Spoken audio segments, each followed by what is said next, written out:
Hey, everybody. Welcome back to this week's episode of Surviving Life's Pickles. It is so good to be back with all of you this week again. Thank you for taking your time out of your day today to hang out with us on our incredible guest. I'm Scott Martin, your host, sitting next to my beautiful wife, Hillary, Hi, everybody. and our wonderful guest today, Cameron Crayk. How are you, Cam? I'm good, man. I'm good. Yeah, It's good to see you again. It's been a minute. So It has been. This is exciting. I'm excited to sit down with you and dive deep a little bit today. yeah, I'm excited too. Yeah, I'm grateful for the opportunity, man. So Yeah. Well, everybody, as you know, if you've listened to these episodes before, we start off with gratitude. If you haven't listened to these episodes before, we start off with gratitude because it really does set the tone for the episode, for what we're going to talk about. Because as we have talked in many episodes prior, when you have that grateful spot in your heart and in your mind, you don't have those negative feelings. You don't have those negative thoughts. It's actually chemically impossible to have them inside when you're grateful. And so we love starting our episodes off this way because it just sets a great tone to share the messages that we're trying to do today. So I'm going to go ahead and start today. And then we're going to go with Cameron and top it off with Hillary today. Yeah, I don't have to go first. I always go first. So, But today, I am really just very grateful for emotions. And we had a guest a couple weeks ago, Brian McCurdy, and he kind of explained this one a little bit himself. And today, I just really feel that. I had some frustrating emotions today. I was at the store. This lady who was a little slower was having a difficult time at the register, and I started getting anxious and antsy. I'm like, man, I got to go. I'm in a hurry. And then she drops all of her change on the ground. And I was just like, oh, I had to just catch myself and recognize that, okay, it's okay to feel antsy. It's okay to feel that. Take a breath, but it's not okay to project that onto this person. And so instead, I was able to help her pick her stuff up and, get her on her way and make her feel a little bit better. But I just wanted to remind everybody, be thankful for all emotions, not just the good ones, but the bad ones, because what can you learn from the bad ones? They're trying to teach you something when you feel them. Mhm. And so I really am just grateful to be able to feel all of those emotions, the good, the bad, the neutral. They just make life, make it more interesting. They make it fun to live, and you learn from them. So that's what I'm grateful for today. that's great. I like that one. And just touching on that, just real quick. It's good to. This isn't what I was gonna say, but I'm grateful that I can feel those emotions today. Mm-hmm. For a long time, I tried to run from feeling any emotion. I was thinking the same thing. Or I was chasing only good Mhm. emotions. Right. You know what I mean? And so that's a great one. I'm grateful for the opportunity to be here today, among many other things. But got the message from you last week asking if I'd come down, and I thought, you know what, this is the kind of stuff that makes life. I think you guys put it as pickles, life's pickles. This is the kind of thing that makes them so they're not in vain. Yeah. It's something that we can talk about. We can hopefully help somebody either not go through some of the stuff we've gone through, or if they're in it, then to find a way out of it. So super grateful for the opportunity to be here. Always grateful for the things that you hear all the time, but I think that it's important for me to continually remind myself, family, good friends, like you guys, and the people that have stood by me in a lot of times when I probably didn't deserve to be stood by. So, but yeah, grateful for the opportunity to be here for sure. Love it. So, Thank you. Cameron. All right. So I'm feeling a vibe here. So I'm grateful for the motions. We go through the motions in life, and it's similar to Scott. I'm grateful that we have those, and that we feel the emotions that we feel as we're going through the motions. I'm grateful for this podcast and the process that we implement to put this out to everybody. We've said it before.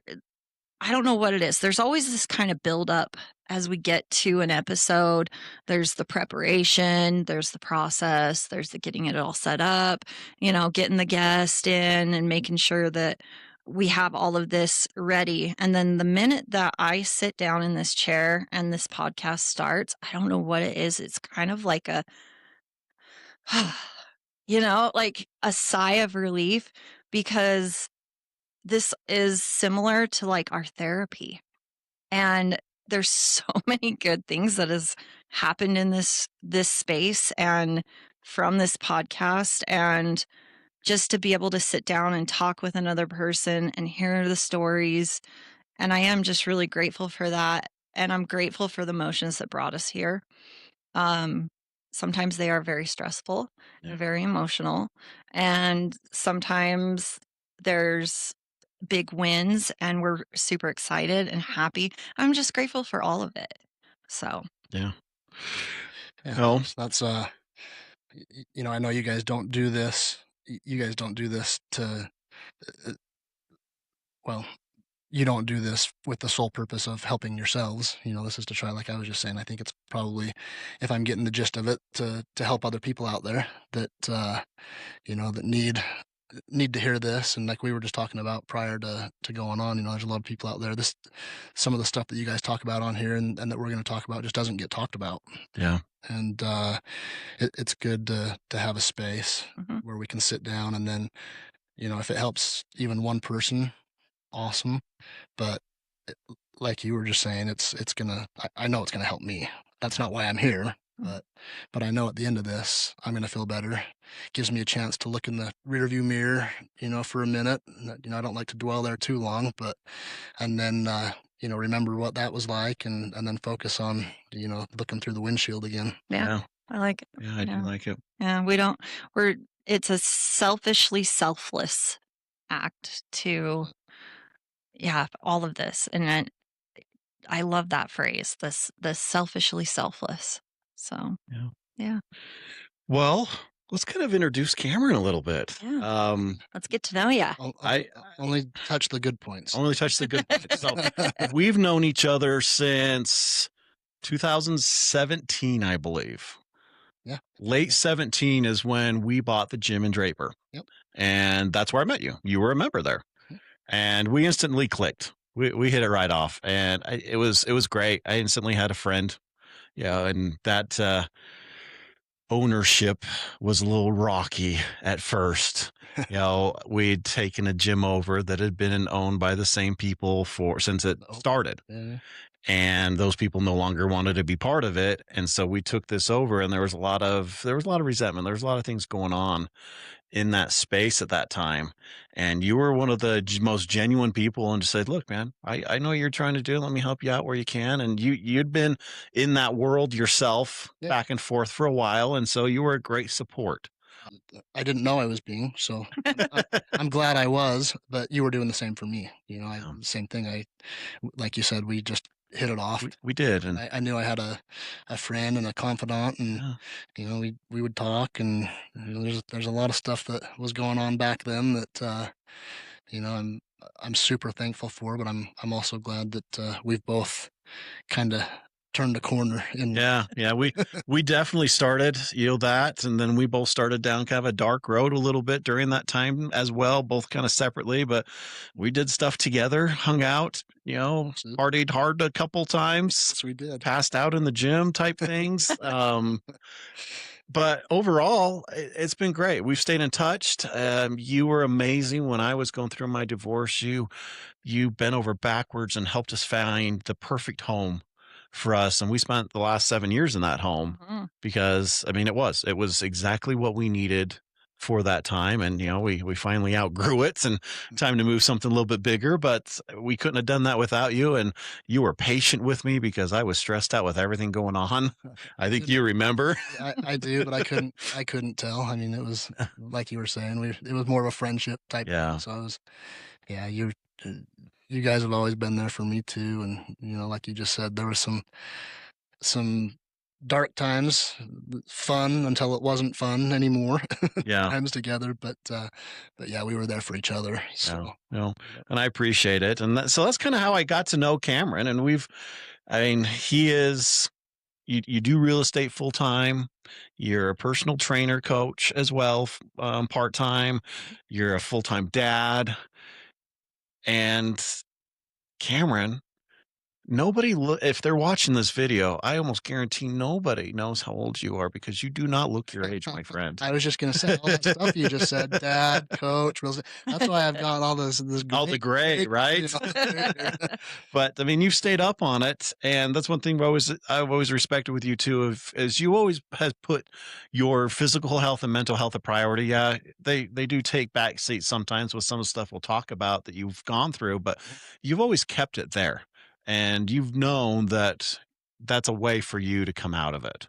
And I 100%. think you've used that. So let's kind of just dive into that. Let's talk a little bit about why you're here today. Like, what got you? Why would I want to invite Cameron on my show and talk to people? So let's hear a little bit about your story and then kind of what you're doing now. Yeah. So, like you just mentioned, health and fitness has always kind of been, well, let's back up even a little bit more. So, um, back in 2012, I had been in a really dark spot in life and ended up entering an in-house 6-month treatment program. I flew out to Georgia. It was in the sticks in Georgia. I couldn't understand what anybody was saying to me. They had thick Southern accent. Yeah. I got there and I'm like, what did I get myself into here? It ended up being the best, one of the best 6-month stints of my entire life. Yeah. But came back. Well, while I was out there doing that 6 months, for the first 30 days, you had to have your head in the big book. It was an alcoholics. It was a program of Alcoholics Anonymous. Yeah. 12-step the program. 12-step program. Yeah. Exactly. So, Mhm. for the first 30 days, they wouldn't let you have any fun. You had to kind of have your nose in the book, and after those first 30 days, they had a weight pile out back. It was a bunch of rusty, old, rundown gym equipment. And if you were doing what you're supposed to be doing, then they'd let you, during your free time, go out and throw some weights around. And so that's where the fitness and nutrition part of it kind of came into my life. And it sounds dramatic to some people, but it literally was part of what saved my life. Yeah. Going out and lifting weights, and it has just carried on since then. And then it's opened so many doors for me. I mean, like you just mentioned, that's where I met you. Yeah. You were able to find another release. Exactly. A healthy Yeah. outlet. Healthy outlet. Yeah, Mhm. for sure. Yep. For sure. So, it's always been a passion. I've always loved it since then, and I do real estate full time. But I love it. So I coach. I try to keep it between, 10 to 12 clients at a time so that I can do real estate full time and give my clients the attention that they need to. But yeah, I mean, it's got a huge place in my heart. It literally helped save my life. And, yeah, went to treatment, came back, learned a lot of really good stuff, and then thought I could do it Cameron's way again. I thought I got this. Yeah. I've got this. I've got it licked, and started trying to do things Cameron's way again. And it's funny whenever I try to do that, for some reason things just don't. They just don't Don't work. work They out. just don't work out. Yeah. I know that feeling. Right? We always think we know what's the best for us. Mhm. The reality is, most of the time we don't. I had no idea. Yeah, 100%, 100%. But came back up, got back involved in went going down the wrong path again. Mhm. Started drinking, and yeah, like we were talking about, just ran. I was leading a life of fear and running from the past and the present and my emotions and my feelings. And You were correct me if I'm wrong, but you were a very functioning alcoholic, like I was. Yep. You were able to function pretty well, day, night, whatever. And that's what kind of makes it hard to realize there's an issue going on. Problem. Exactly. Yeah. Mm. Yeah. And yeah, so I'd get up and go to work and go to the gym and And drink at the gym. I mean, drink at the gym and then go home and drink some more. But yeah, yeah, I was, I was still, well, I was present as a father, but there was a part of me that wasn't present too, right. for sure. But And you have 3 kids, I do. right? Yeah. Okay. Yeah. I've got a 23-year-old daughter that got married a year and a half ago now. Moved away to Florida and then just moved back. So I just helped them buy a little condo up in Harriman too, and they're doing great. And then uh, a son up at Utah State going to college, and then a son that's a senior in high school, so Wow. baseball player. So Yeah. yeah, I mean, life's just it's night and day, Yeah. compared to what it was. The kids are doing great, I'm working and having fun when I can, and trying to help out and do things to help people out where I can. But yeah, like I said, life's just it's totally different. And I don't want to make the show about religion, but it just found didn't find, but he was always there. I turned around. I just had my back turned Yeah. to God for a long time, and turned around, and like we were just saying, tried to do it my way forever, and Yeah. and finally came to the realization that I couldn't do it and needed some help, and about 7.5 years ago, set the bottle down for the last time, and started doing things the way other people were telling me to do things. I started listening a little bit. Yeah. You know what I mean? So let's pause right there, and I want to ask you. Let's hear this aha moment. We love to hear that moment when it's I'm Maybe done. the Uh, darkest time that maybe was the point that straightened you out. yeah. So what was that Bottom. that kind Yeah. of awakening moment that you realized I got to do this differently? Okay, I got a story for you. I Okay. like it. I it was a Halloween party that I was at, and got to the Halloween party with a bunch of friends and gave my buddy, it was his house, gave him my keys and said, "Don't give these back to me. I'm gonna tie one on tonight, Mm-hmm. and I don't want to go anywhere." Somehow I ended up getting my keys back, Mm. Boy. and that night, and it's I'm lucky that I didn't hurt somebody or kill somebody or hurt or kill myself really, Mm-hmm. but tried to drive home and woke up on the tracks line up behind Jordan Commons, Mm-hmm. up on State Street in 9400 South. Flashlight in my eyes. I don't remember, driving up onto the tracks on the tracks line.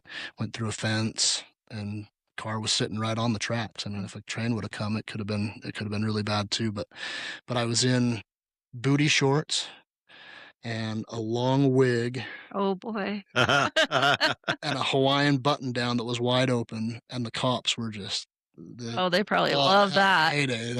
But It was a Halloween costume. That's what I tell Yeah. people, anyways. But no, it was Halloween costume from the party that I'd been at, and they were actually really understanding. They told me, if you can find someone to come get you, we'll let you go home tonight. But I was too ashamed. I tried to call my sister. I thought she's the only one that might understand. Mm-hmm. And it was like 3 o'clock in the morning, so didn't get an answer. So they ended up taking me to jail, and spent the night in jail. And then here's the crazy thing. I got out of jail, and guess what the first thing I did was when I got home from jail the next day? you had a drink. Crack one I open. went and opened the freezer, grabbed the whiskey, and Wow. had a drink. Mm-hmm. And it was about a week after that. I don't really know, like you said, an aha moment, Scott. I don't know what it was. Well, it was God, Mm-hmm. 100%. I choose to call him God. That's the good thing about recovery, is you can Choose whatever you choose want your whatever. higher power to be. Exactly. Yeah. Mhm. There's more than one way to skin a cat, right? They Yep. say. But it was God. I woke up. It was about a week after that, 7 or 8 days after that.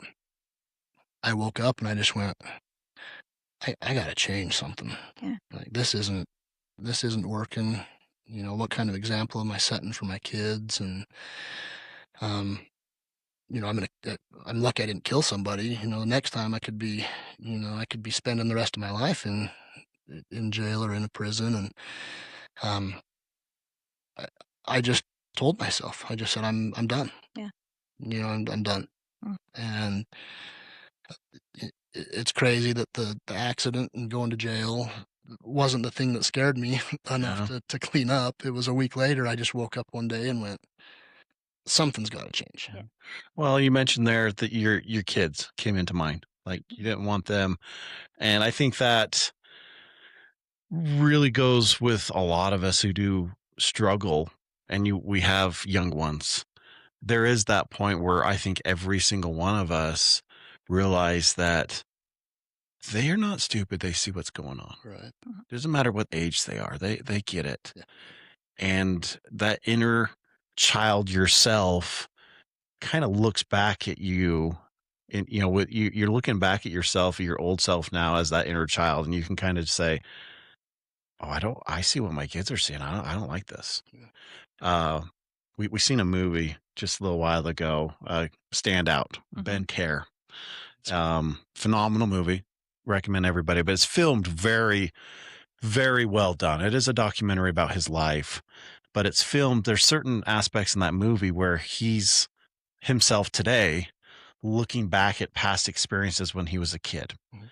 And they go through the experience, and then like after the experience, he's high-fiving his younger self and doing different things. And I think about that now, kind of as even as you're telling the story. And I think we do look at that a different way sometimes. We're like, hey, I now see what my kids see. And I don't like this. Right. Well, looking at our own lives, like when you're a kid, you don't ever imagine yourself being in those situations as an adult. Right. You know, I go back to my high school self and tell myself, hey, you're going to be a heroin addict or you're going to be an alcoholic. And you just don't think of that when you're a child. Yeah. It doesn't, your brain doesn't really have the capacity for that. But when you reach that point of desperation, looking back over the life that's led you up to that point, you you have that moment of clarity that you described Right. where and I absolutely believe that a higher power is the purpose of that moment of clarity, that gift of desperation of I need to change Right. because I do not want to continue to live the way that I've been living Yeah. anymore. Yeah. Yep. So, Yeah. And it, a lot of the guilt and shame and fear came from, I grew up telling myself. So I grew up, a little bit of backstory too. I grew up in a home mhm, where alcoholism and addiction was rampant too. Both of my parents were, and they've given me permission. We talk about it all the time. They're open about it too. But um, and then I grew up promising myself, I will not do that to my kids mm, Yeah. or to a partner or to a wife or a mm, girlfriend. I just will not do it. I'm not. And then 20 years down the road, here I am doing exactly what I promised myself I was not going to do. And the amount of shame and guilt that came from that was a lot of the reason that kept me drinking too. And, mhm, I knew how I felt when I growing up watching my parents do it. And now I'm putting my kids that I love more than anything through the same exact thing. yeah, And, yeah, so that's where a lot of the guilt and shame stemmed from. mhm, And yeah, like you said, Scott, that's was a big part of it. Yeah. Just looking at my kids and thinking, Yeah. I gotta change. Something's gotta change. And so obviously you were definitely influenced by God and your spiritual higher power at that time. What does the next few years look like going through? I mean, how did you stay strong? What was the driving force? And what did you have to keep going back to during that time when you started to see a little bit of that darkness again as you were starting to, try to pull all the way out of that hole? Right. Yeah. So, yeah, I've got wearing a hat that says God on it. And it's funny, you were saying earlier today at the grocery store, you were frustrated with the lady in front of you. Yeah. Driving down here, I was 15. I texted you and said, hey, I'm going to be 15 or 20 minutes late. I'm helping a buddy move some stuff. And I'm driving down here and I'm getting off the exit down here in Orem. And there's a car in front of me going 5 miles per hour, and I'm like, oh, shit, I'm in a hurry, go, go, go. And I pull up, and it's this little old lady, Oh. and I've got a hat that says God on it. I'm like, oh man, what am I doing? But yeah, I mean, a higher power, there's actions that I have to take, and I do them daily. There's things that I've learned in the program of Alcoholics Anonymous and from listening to other people. My parents, my dad, he's actually been clean for going on 30 years now too. And, like I said, I finally started taking some advice, but, there's a few key things that, I call them, a lot of people call, certain things that are non-negotiables. Yeah. Yeah. And, I've got a list too. So I get up in the morning and I've got a little morning routine. I get up and I meditate and I pray. I've got a little book that has every day of the year, it has a little motivational, story in it or scripture or quote or something. And, I read that and then at night too, I journal. I love how you guys open the show with gratitude. That's a ton of it stems from that too, and trying to focus on things that I'm grateful for and that I have. But every night I try to jot down, 3 or 4 things that I'm grateful for when I journal at night. And the thing that drives me to continue to do it, Scott, is uh, I'm scared to death of what's going to happen if I don't do it. Yeah. Well, I shouldn't say in the beginning. Mm-hmm. In the beginning, it was, if I stop doing these things, what's going to happen? And how fast is it going to And happen? how fast is it going to happen? Mhm. Yeah, because you see it. I mean, unfortunately, I see people that, stop doing the things that they've learned or that were helping them, put their head on straight. And yeah, I mean, you hear it all the time that the addiction's on the other side of that door doing push-up, just waiting for me to walk out. Yeah. And it's just as strong, if not stronger, when that happens. So, and then it evolved into, it's just a part of life now. And Yeah.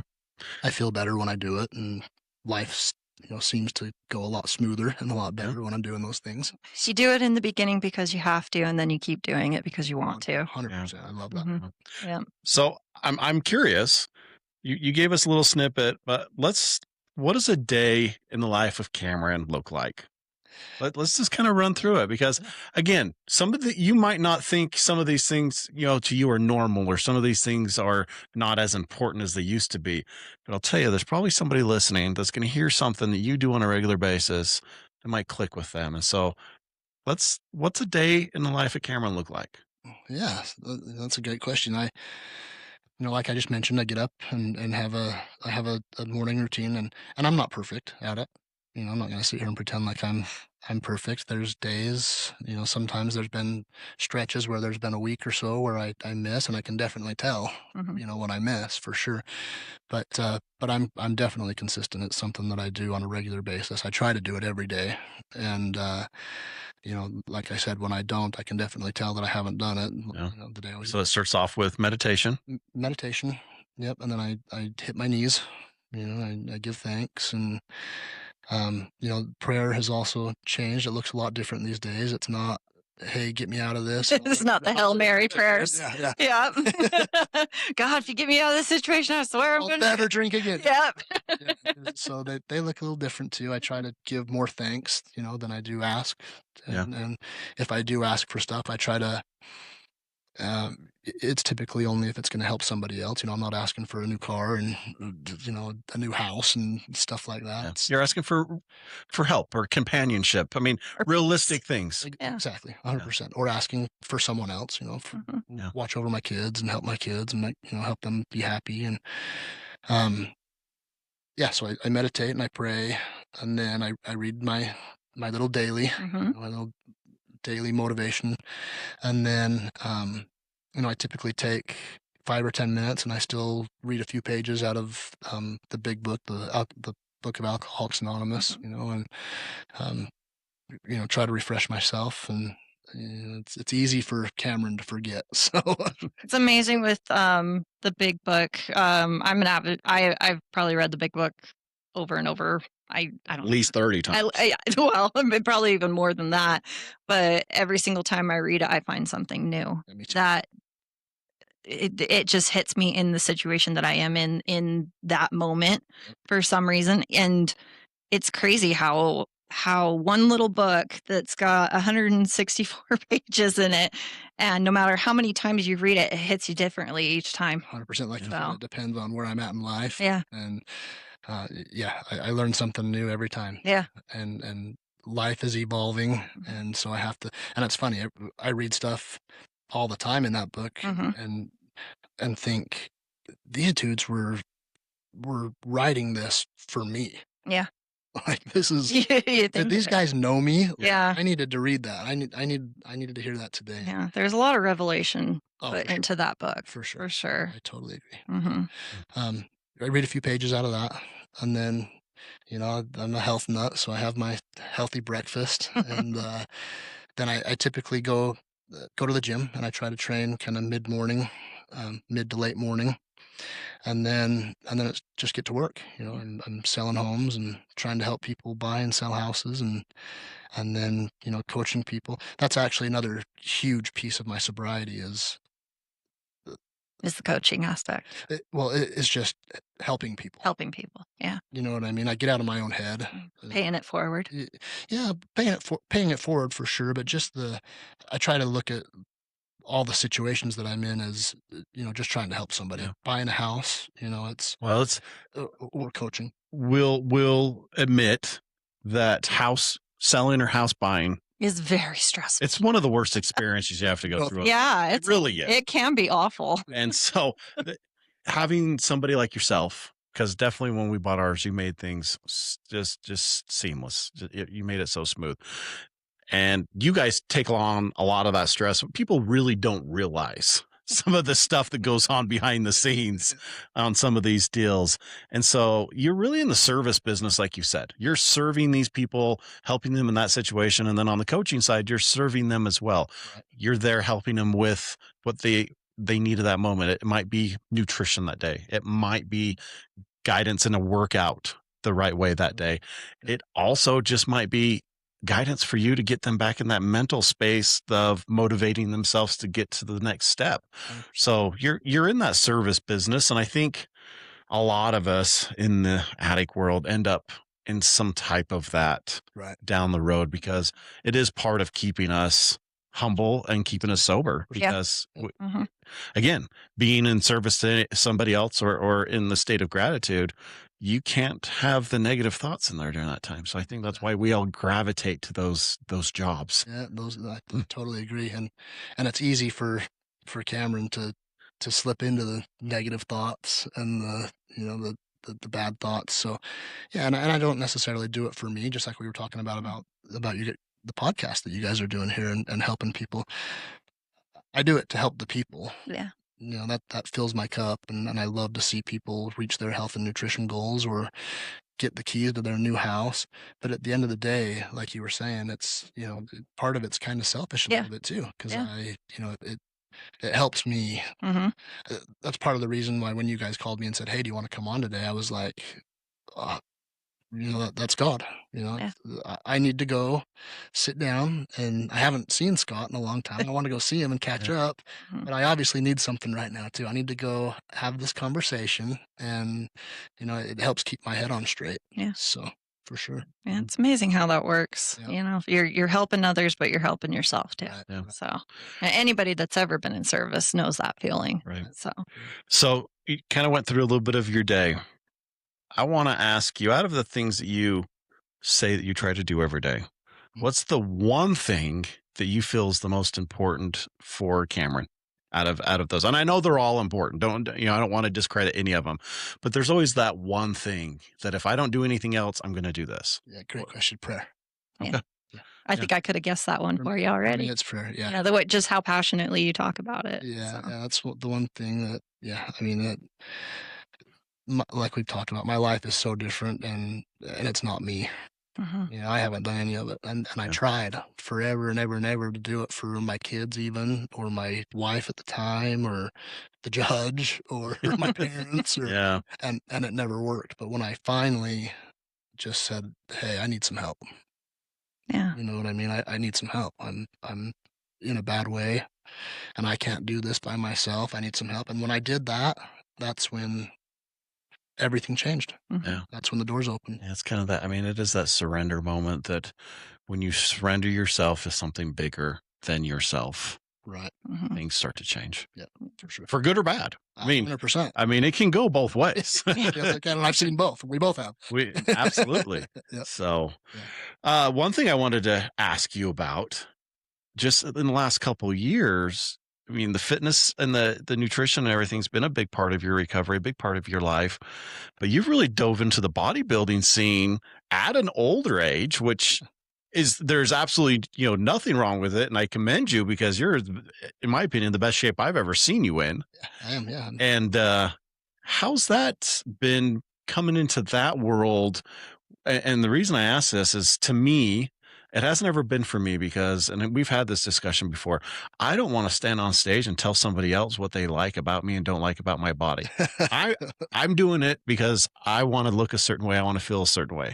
Yep. So how have you been able to navigate kind of the negative part of the bodybuilding and keep it positive on your side? Because there is a lot of negative when it comes to that world. 100%. I mean, people are up there judging you about your body. So, And so Yeah. I'm curious. I want to see how you kind of navigated that. Again, somebody might benefit from Yeah. how you That's a do great that. question. So I'm like you. I've been in health and fitness and training and eating well since I was in treatment back in 2012. And I'd be doing that whether I'm going to compete or not, or if there's Instagram to post on or not. Like, it's just, it's the grind that I love. It's the structure. I need structure. And then the grind, the training and the eating right. But I'm like you, Scott. I was like, that's just not my vibe. Like, I'm not going to put on board shorts and get up on a stage and like let people look at me and judge me. Like, I've been judged enough in my life. I don't need someone else judging me. Yeah. But my wife at the time, she was into it, and she was like, just give it, just try it, just see if you like it. If you don't, you can always, say you did it. hang it up, but you'll be able to say you did it. Yeah. So I did it, and it actually helped a ton too. It's another kind of level of the fitness and nutrition that it gives me goals to chase in my old age. Yeah. So it's, I've got something on the horizon that I can look at and work towards. So that helps me in my situation too, for sure. And then I coach people too that want to get into competitive bodybuilding, and I always feel like, well, if I'm going to coach someone else to do it, then you got to live what you coach, right? Yeah. Got to practice what you preach. Yeah. So, but now I love it. It's just one of those things that the main thing that I tell people is it gives me goals to chase. Okay. It gives me purpose. Yeah. So, I mean, it doesn't come down, you win, lose, whatever. You're doing it because you've set a goal for a certain thing, and that's what you're chasing after it. For Cameron. Yeah. Exactly. I love that. I like that a lot. It's a great answer. Yeah. So, I mean, you're sitting here telling me this, and I remember you and me were always doing the dirty workouts early in the morning or late at night, because you were always beating me, and we'd go back and forth. And Cameron always looked, he's always this 8% body fat over there. Yeah. Do I need to ask what a dirty workout? Oh yeah. Let's just throw it out there. Our favorite one is the CrossFit workout Diane. Oh yeah. Oh man, I've heard of Diane. Diane. Deadlifts. Diane. Yeah, dirty Diane. Deadlifts and handstand push-ups. Okay. And me and Cameron, we would go head to head on that stupid thing. Oh, and I think there were a couple of making trips to the garbage can to throw. Oh yeah, during that workout. There was. I mean, there was a couple times we fought, and I remember getting up in the morning. There was 3 or 4 of us that got there at 3:30 a.m. Yeah. And we would just, we were getting there, and we were doing some of the hardest workouts with 10 minutes of warm up because we had to coach in 45 minutes. Because Cameron ended up being one of our coaches there at the gym for a while. And we would get up and we'd come up with some of the stupidest stuff. Who wrote this shit? Yes. Oh, wait, I did. Yeah, why did you do that? And we would be having clients come in, and we'd be sitting on the ground trying to breathe, not die, over here to run into the garbage can in the middle of teaching classes. I mean, just those were fun. That was fun. I love it. I actually, sorry. No, you. Oh, I was just going to say, I'm older, knees hurt a little bit now, and shoulders. But that's one thing I really miss. I loved that. I did. Just Competitive, the competitive. friendly, Yeah. competitive nature of CrossFit, and That's what I miss about it too. You know, I didn't miss. community. Yeah, it was the community with the right people. Right, 100%. And you know, there were some good times. I got a lot of good memories and Me the too. stuff we did. And it's weird now because I work out. I have a friend who's our trainer, and I just work out here in our home gym Mhm. because I don't want to go to the public gyms anymore. I hate them. Yeah, it's And you know, we don't have a nice one like the Refinery or something that's really close to here. And so it's just like I just work out by myself. Yeah. And so I don't get that extra push right. or that extra, "Ha, I beat you by a second and a half," or you know, those things anymore. And Rematch Yep. next week. Rematch. yep. Yeah. So it's definitely changed since then, at least on my side, as far as goals and the enjoyment of working out. Now I really just do it just to stay healthy.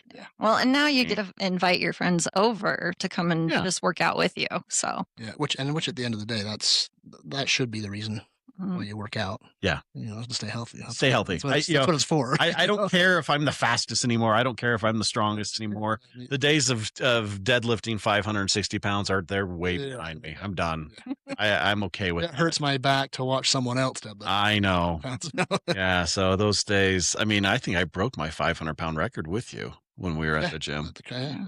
So The Great Salt Lake, man, those were good times. so CrossFit workouts are, and I think you've explained this to me before, but I can't quite remember what the answer was. You guys name different workouts after women. So all the top major, I think there's 20, 24 foundational CrossFit workouts, and they're all named after women. Uh-huh. Because, and I don't remember exactly what Greg Glassman, the founder of CrossFit, said, but he said something along the lines of, "I name them after women because every woman I've known has beaten me and left me on the floor for dead. So that's what these workouts are doing to you." Okay. Yeah. Okay. I like it. The benchmark, they would call them The benchmark workouts. Yep. workouts. Yeah, Fran and Diane and yeah. my favorite Elizabeth. That's my other one. I think I've done Fran with you before. So it's just Yeah. good old days. It's funny. It was so funny because we had this little whiteboard in our gym and all of these women's Names were on. listed on this whiteboard. And I'm like, what? Who's Fran? Who's Diana? What's going on here? And 10 minutes next to the name. Yeah. What happened in 10 minutes? Yes. Like, do you got some secret girlfriends I don't know about? And they all have scores by them. That's funny. So other than working out, doing all this, kind of what you want through, what's a couple new goals for Cameron this year? I know you're not a resolution person like most of us. You're just a goal person. Yep. So what do you have on the docket this year as far as goals for you personally or professionally? That's a good question. I need to be more consistent in a lot of areas of life. I don't think I'm alone in that, but I try, and I don't say this to brag or to boast, but I try to volunteer at least once a month. I go to the food bank or the Salt Lake City Mission, or there's one called the Neighborhood House that I was at the other day. I went and helped out, but I want to be more consistent at once a month. I used to take my kids when they were younger with me to go volunteer. I thought it was important for them to see, that there's really good people out there that, have fallen on bad luck and need help. And, it's just a few strokes of bad luck for one of us, and we can be right there too, and you need a helping hand. And so I used to take them, and they would kick and scream at first, and then now we talk about it, and they say that was some of the best memories, was going and helping people out. So I want to be more consistent at doing that monthly, setting up some kind of volunteer work to be able to help people, like once a month. And then a selfish one is I want to travel a little bit more this year. Get out and see some new places. And what's on the list? Give us one place that's on the list for you to travel this year. I would love to go to Greece. Hey, Greece is a good one. She has been, and she loves Greece. Loved it. Yeah, I did do Greece. Greece. Yeah, I went to Athens. Yep. And then I also went to another smaller island, and I can't remember the name of it right off the top of my head. It wasn't the one with the big Santorini. No, it wasn't Santorini. It was just kind of more of, it had a big castle, but it still had the really cool coastline village, and they actually had donkey rides up to the castle. And but yeah, it was absolutely beautiful. And Athens is still one of my favorite places that I went to. See, and that's where Hmm. I would like to go. I went Yeah. to a few years back. I went to Italy Mhm. and saw the Colosseum and stuff. And Yeah, I was I like, went there too. It'd be cool to go to Athens and see Yeah. some of that stuff over there Yeah. too. Yeah. Cool. The I like history that. and Yeah, I love the history and the ruins and me just too. the fascination that we don't get here in America of something being that Yeah, ancient, that old. that old, and it's still there, and it's still, you can still go up and touch it and understand that. I mean, it's been there for almost a millennia. Yeah, Like, it's insane. yeah. Yeah, There's something spiritual about it. Yeah. it is. Yeah. Seriously. One of my very favorite places that I went to it was right outside of Athens along the coastline, and it was Poseidon's temple. And it's just right on this ledge on the ocean. And we went there at sunset. Oh, And cool. I mean, talk about a spiritual experience, sitting down on a rock that was probably part of the building at one point, It's been who and knows how long. who knows how long has been there, and watching the sunset over the sea was breathtaking. Yeah, Absolutely yeah. I breathtaking. love stuff like that. And Yeah. I tell my kids, and they're like, "No, let's go to Mexico. Yeah. Let's go to Hawaii." Right. Well, it's funny too, because we were talking to the boys about going to Iceland, and we were kind of explaining to them, like, if we go to Iceland, it's going to be a lot of waterfalls, a lot of Castles. hikings and castles and greenery. And they were like, Are nah, there I don't think so. any girls in bikinis? Yeah. Yeah. So, Yeah. well, cool. Anything else on the list for this year you're working on or have a goal for? You know, like I said, well, I've always got kind of a list of goals that I'm reaching for, and as far as business and Yeah. personal life and um, financially and all that stuff, that good stuff too. But yeah, I'm like you. I don't have resolutions really. I've got a list of goals that's actually, I didn't mention, that's part of my morning routine too. I Going through your goal list. read over my goals in the morning. Mhm. I have one of those too. Most of it's work based, but I have a list I go through every morning. What do I have to do today? Yeah. What are my goals for the day, and how many am I going to hit? Yeah. So, I'm the same way. well, Yeah. on that note, so we released at the first of this year because we talked about resolutions because it is a thing at the first year people talk about. And instead of a resolution this year, we threw out what we're talking about all year long. And so I'm going to tell you about it. Maybe it'll spark something for you. So we called it our Triple R Challenge for 2026. So the Triple R Challenge stands for recognize something in your life that is not serving you, release it, get rid of it, and replace it with something that either you're interested in, replace it with something that inspires you, Something that's healthier. something that's healthier. Yeah. And that's the triple R is recognize, release, and replace. I love it. So Maybe I'll add that to the list. throw that on there. I It's like it. I like it. kind of one of those things that makes you think for a minute. And we got it from another local guy, mental health expert up in Logan. He'd kind of talked about this. He was doing it in his life, and I'm like, what? We're gonna push this. I love it, and it's Yeah, I like that a lot. so it's kind of one of those like makes you think a minute because it's just not, hey, I have this goal of just doing this. It's like, no, if I need to hit this goal, I've got to rearrange my life. And these are the steps you got to do to hit it. And so that's why we did the triple R. Kind of So a little inventory too. yeah. Take a little self inventory and what's not serving me and what could I cut out, and then I love it. And then replace with something. Yeah. And that's how my brain works.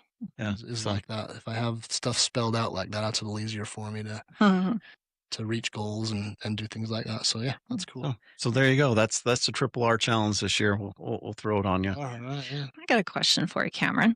So in your recovery, it could have been early on or later on, whatever it is. For most of us that are in recovery, there's usually either a phrase or a moment that stuck out to us Mhm. that hit you so hard that you carry it with you wherever you go. So it's either, I mean, You have that aha moment for some of you, us. you have that aha moment, but as you're in your recovery, you learn things as you go. Right. What would you say was your biggest lesson? Oh, that's a really good question. Yeah. Something that I always go back to, and I have a little a little picture of it in my bathroom Okay. that I look at every day, and it's just the Serenity Prayer. Yeah. When I first got in it, it made sense to me. Uh-huh. It was something that when I read it, it clicked. It was an aha. Mm-hmm.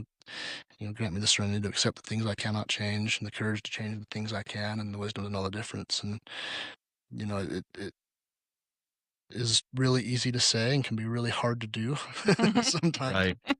But it has served me a ton. Yeah. Recognize the things that I can't change, and it doesn't need to take up my time and my thoughts if it's something that I can't change.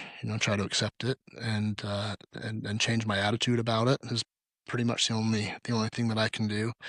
And then just focus on the things that I have control over. Yeah. And that I can change. And that is typically usually always just Cameron. Yeah. What can Cameron? What can I do? What can you do? I can't change anybody else, people, places, or things. I can't change. I can just be a good example and try to change me, and then hopefully people around me will see that and want to emulate that example. So that's that's what Yeah. and kids are at the top of that list. Like Yeah. they see the example and just want to follow that, go down that road, and instead of and knock on wood.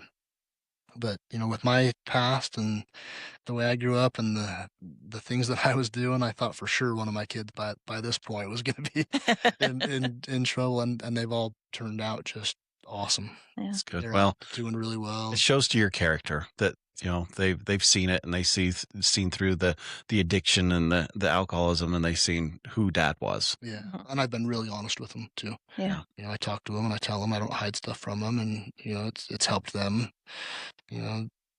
make choices, and they talk to me. It's given us a more open relationship too, where I've just been honest and said, hey, look, this is who Dad is. Yeah. These are the mistakes I've made. These are the wins that I've had. These are the losses that I've had. Mm-hmm. And it has made them feel a lot more comfortable to come to me and say, hey, I took a loss too, or hey, I had a big win. You know what I mean? So, Yeah. but yeah. I love that one. I do. I like that a lot. And as he's saying this, and he's talked about journaling a little bit, and I was a big journaler on and off, always kind of have been. But for me, as Hillary was talking about, sometimes these interviews, these discussions we have here are a little bit of a therapy session. I mean, for us and our guest. And you've been talking this, it just hit me really hard today with you is I'm very open on all of our shows here. There's nothing that I haven't talked about here. And I really hope that these down the road, when I'm gone, that my kids can actually take and go back and listen to these. They'll see who Dad was, and they can show Gives me the chills. their kids, because I'm not going to be around forever. I mean, and I don't want to live forever. Let's just be honest. But I really hope that some of this will transfer to them, that they can take some of this information that we've put out here. And to me now, that changes almost this whole mission of what we're doing here. Is now I'm doing an audio video journal for my kids and my grandkids to always have a part of me with them. Yeah. It's a little bit of a legacy. And what a cool journal to be able to actually see you guys. Well, I don't know if they want to see. Yeah. Oh, talking. Well, I mean, you think back on it, how many times, like loved ones that you've lost, how many times you think, if I could just hear Grandpa's voice one more time, or if I could hear, Grandma sing Yeah. one more time, I mean, or, I know the girls would be like, I don't want to listen to that episode. It sounds like Salesman Dad. I think you've kind of gotten over that a little bit. Some of the first few episodes, you had your salesman voice a little bit, but I think you've kind of started to gradually step away Relax from that. now. So. Yeah, the opener's still a little bit of the salesman, but it's an opener. Hey, it's an opener. Great. Yeah. Well, as we kind of wrap up, a couple things we do here at the end of the show. First thing is, if you could give a couple pieces of advice to anybody listening, I mean, you gave a lot of advice already. If you wanted to re-highlight something, or if there's something else that you've thought of to let people know or to have them try or inspire them, what's a couple pieces of advice you would give today? Yeah, another great question, man. I've said this a few times during our interview today, but and you guys know in AA, we try not to tell people what to do. Yeah. You know, when people would tell me what to do, I was like, oh, I'm gonna do the exact opposite then. Right. Mhm. You know Right. what I mean? But find something bigger than you would probably be the biggest one. You know, whether that's a hobby or God or, you know, families, something that gets you outside of yourself and outside of your head. That's, like I mentioned earlier, that's the thing that has been, you know, the biggest piece of help for me for sure. And it carries over into everything, into the, you know, selling real estate and coaching. And I'm really just trying to, you know, get outside myself and find something bigger than Cameron Mhm. and give back. But and like I mentioned, for me, you know, I call that God. And you know, it's the only reason I'm sitting here talking to you guys today is Because of that relationship, Kev. yeah, it's because of that bigger, you know, that bigger meaning and that bigger thing that I have found. So that would be the first one. The second one would probably be don't take life so serious. Yeah. You know what I mean? It's we're all gonna die, and you know, have some fun and Yeah. um, enjoy life, enjoy your kids, enjoy your family, and you know, don't take it too light either. Yeah. We've been on that side of Yeah. the coin. There's a Yeah. balance. For Yeah. sure, for sure. There's a balance. Yeah. But But don't be too hard on don't be yourself. too hard on yourself. Yeah. Yeah. That's you know, it's something that I did too. I Mhm. was really hard on myself and beat myself up and would stay in my head, Mhm. and that led me back to the liquor store. Yep. So every time. Yeah. Mhm. So, I like that. I like that. Thank you for sharing. Yeah. Appreciate it. Well, something that we have fell in love with doing at the end of all these shows is you've done a lot of talking and told everybody about you. And it's been a minute since we've seen each other, and we're catching up for sure. But we're going to turn the tables, Cameron. You are now in charge. You get to ask us anything that's on your mind, ooh, anything you maybe want to know. Uh, so we'll kind of leave the table to you and Lee, take it. I like What it. That's a question do you good got? I've never been in this role before. Might get used to it, huh? Yeah. uh, I mentioned to you before we turned on the mics and stuff that on the way down here, you know, I kind of on a surface level know, you know, your mission behind, you know, surviving life's pickles, and I think it kind of goes back to what I was just mentioning. It's just trying to help, Mhm. Mhm. you know, at its core, you know, trying to help other people, and in return, it ends up helping you guys, I'm sure, Yeah. like you mentioned. But what's your driving force behind it? What is the mission behind surviving life's pickles? Well, and I mean, the mission at its core is not changed, Mm-mm. but it has evolved, if that makes sense. Yeah. So the mission at its core, we literally had this idea. We wanted to share our stories and try to help one person. Yeah. If we could help one person live a little bit different life, get through a challenge easier, then we felt successful. Mhm. That mission continues to grow. I mean, it has grown, and we have had so many people reach out Yeah. to us and tell us how something that we have either talked about or said or someone we've introduced them to on the show has helped them. Mhm. Even our stupid little pickle guy. I'm not going to say he's stupid. He's awesome. Mr. So Pickle, Mr. Pickle you're a is big awesome. deal. I like it. So, Has even just helped people yeah, to make them smile. but now, I mean, overall, that is still and will always be. That is why we sit down and do this every week. Mhm. Yeah. If we can even just But help one person. for me, it's now a means to an end as well. Our goal, my personal goal, is to be done working a job, you know, out in the normal working world Mhm. within 5 years. Okay. To be able to now serve people for the rest of my time.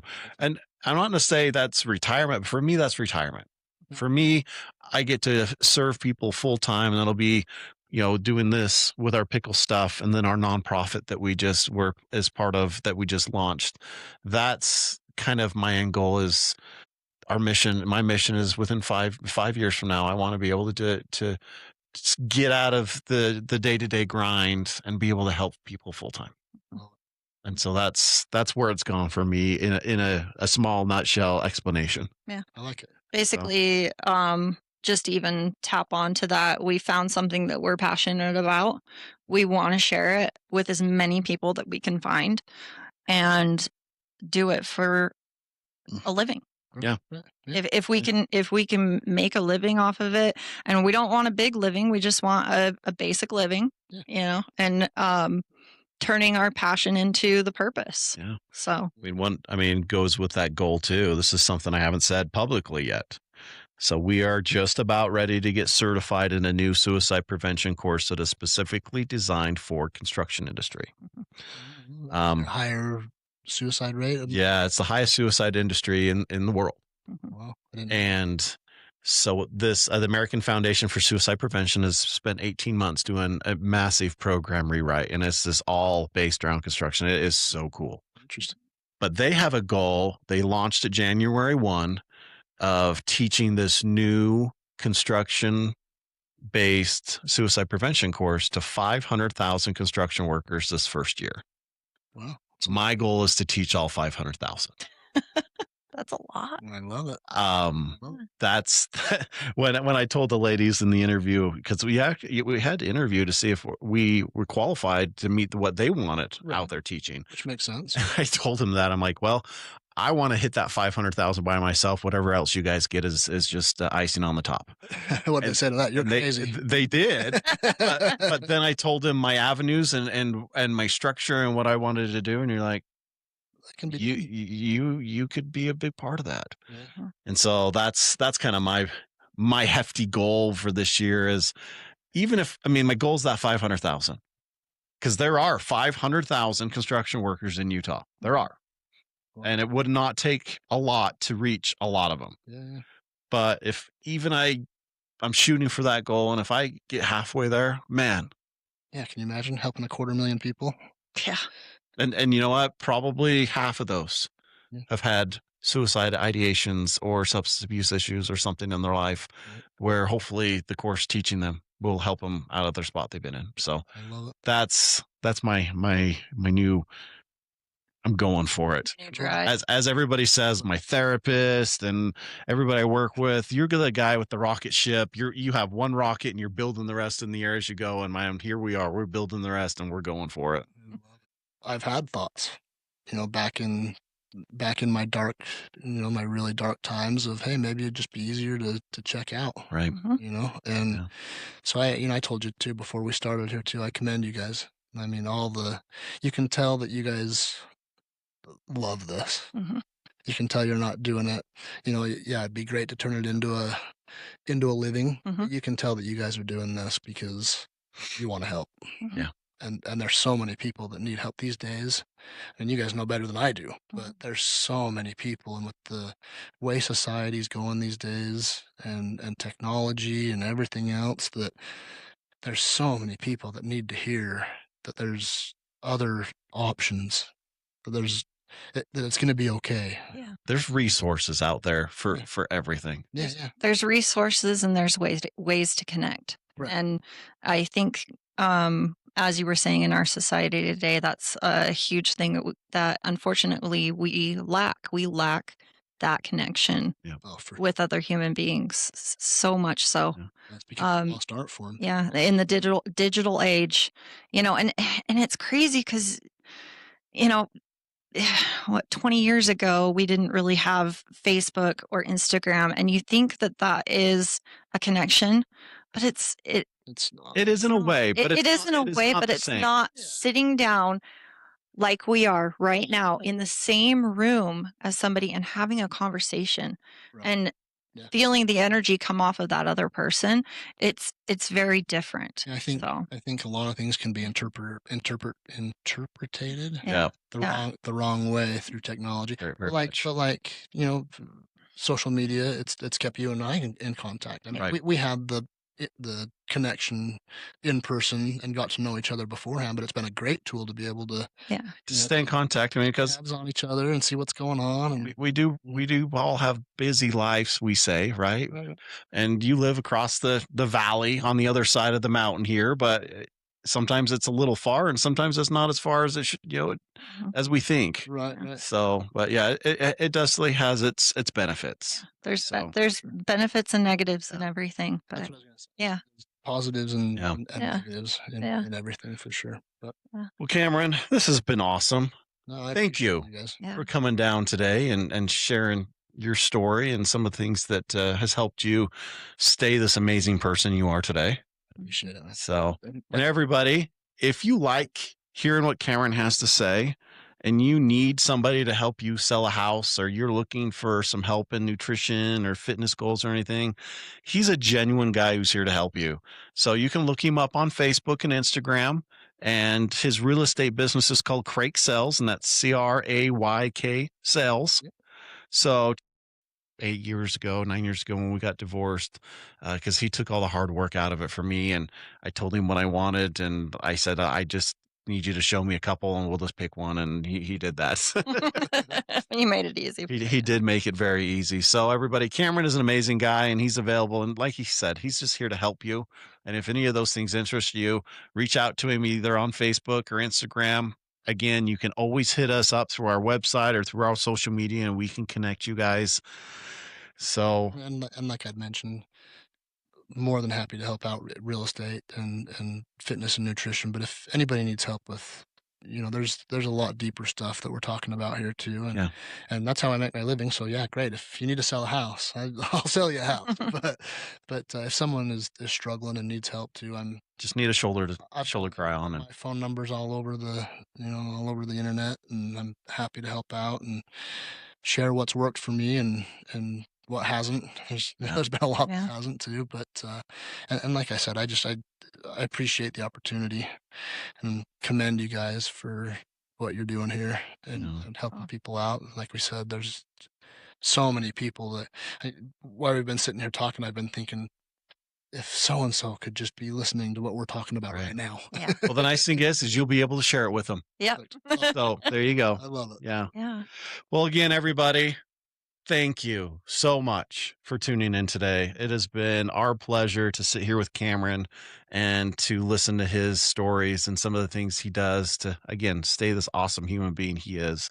So, our challenge again after every episode is you are listening to this, but I know you know somebody in your life that needs to listen to this. So, take this episode and share it with a family member, a friend, a coworker, a past acquaintance, somebody you run into in the grocery store and you can tell they're having a hard time They just dropped all their change. that just dropped all their change. They might need to hear this. Yeah. So share this episode out there with somebody. It is the only way we can continue to do this is by you guys tuning in every week, by you guys sharing. I mean, we are on a great trend so far this year of gaining followers and listens and likes and subscribers every single week. And that is 100% attributed to everyone tuning in. Yeah. So thank you for being part of our pickle posse. We appreciate all of you guys. We can't wait to talk to you next week. Mhm. And in between now, don't forget that you're A big deal.